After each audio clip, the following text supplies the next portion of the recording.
So I am the PI, as Harry said, of the ProTECTIII clinical trial, which is an NIH-funded clinical trial.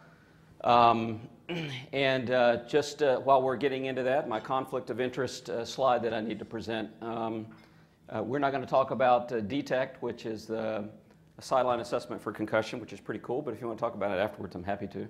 But BHR Pharma, which is putting on the Symposium, licensed the technology for progesterone from Emory. I'm listed as an inventor on the patent, so therefore eligible for royalties if it goes forward.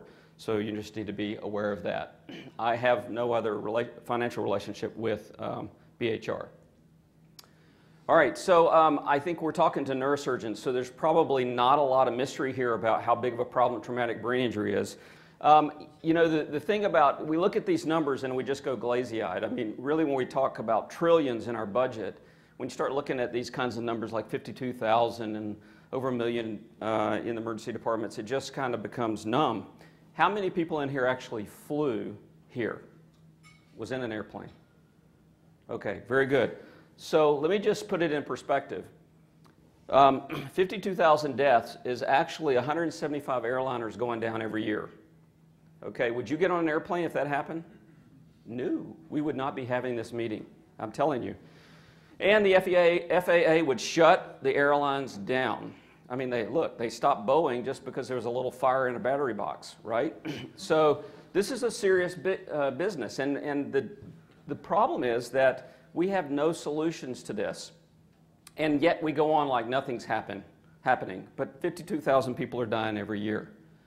So it's a big problem. I showed this slide. You know, I have a lot of admiration for neurosurgeons, and I would probably be one if I didn't mind spending 15 years of my life in training and then staying up all night and all the stuff that they do. But even a neurosurgeon can't fix this problem, which is best quoted by Richard Feynman, basically a Nobel Prize winning physicist, that it takes very little energy to scramble an egg, but all of science is incapable of reversing this transaction. So once you've had a traumatic brain injury, you're in trouble. And no matter how good your surgeon is, we can't really fix that with a knife, okay? So there's other problems. So what do we do? What is traumatic brain injury? Well, once you've had this event, once you've had the injury, remember we used to think of TBI very similar to stroke many years ago, which was once you've had the injury, you put the person in the corner, and how they do is how they do, okay? We see if grandma woke up or she didn't, because there wasn't a lot of treatment before TPA. Well, TBI is sort of in that kind of phase, right? You get the injury, what do we do with the patient? Well, a lot of research has gone on, and we now know that there's a lot more than just that original injury, and this is just really to sort of put everybody on the same playing field. And what we've learned is that there's a whole secondary cascade, what we call the deleterious or neurotoxic cascade, that occurs after injury. And it's very interesting. The first evidence in this really came out from studying the NMDA channel, this N-methyl D-aspartate. I promise I won't get too deep in the weeds with this because even I get bored. But the bottom line is we found that in animals, if you really could, you do the injury, yes, you've got injury, that you can't completely repair from that injury, but if you can stop this neurotoxic cascade, the outcome of the animal will be amazingly better, a lot better. In fact, probably a majority of the injury of survivable TBI occurs after the event, okay? So that's a really important scientific discovery. And so this NMDA channel was really, in the very beginning years, 15 years ago, something like that, when a lot of the antagonists, MK801 and some of the others that were studied.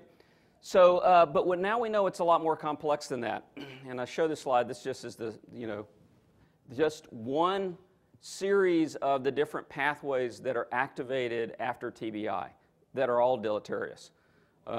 So it's very complicated disorder. And just to kind of simplify it down, you can see this where there's all sorts of things, inflammatory cytokines that are released that cause edema. There's cerebral edema that occur both from a vasogenic and a cytotoxic origin from the cells themselves. This is cytotoxic cascade. That's the NMDA channel. That's just that one little tiny piece of this. But you can see all of these other things that are occurring are very significant. That leads us to this, which, as I've said before, this is my favorite slide, which describes two elements. One is that unfortunately the graveyard is full of our patients, and the other is the graveyard is full of all the treatments that have been tried in the past. Okay, so we know that unfortunately this is where we are. There's really nothing that we have in our toolbox other than maintaining good patient care and trying to prevent the patient from herniating that we can do for these folks.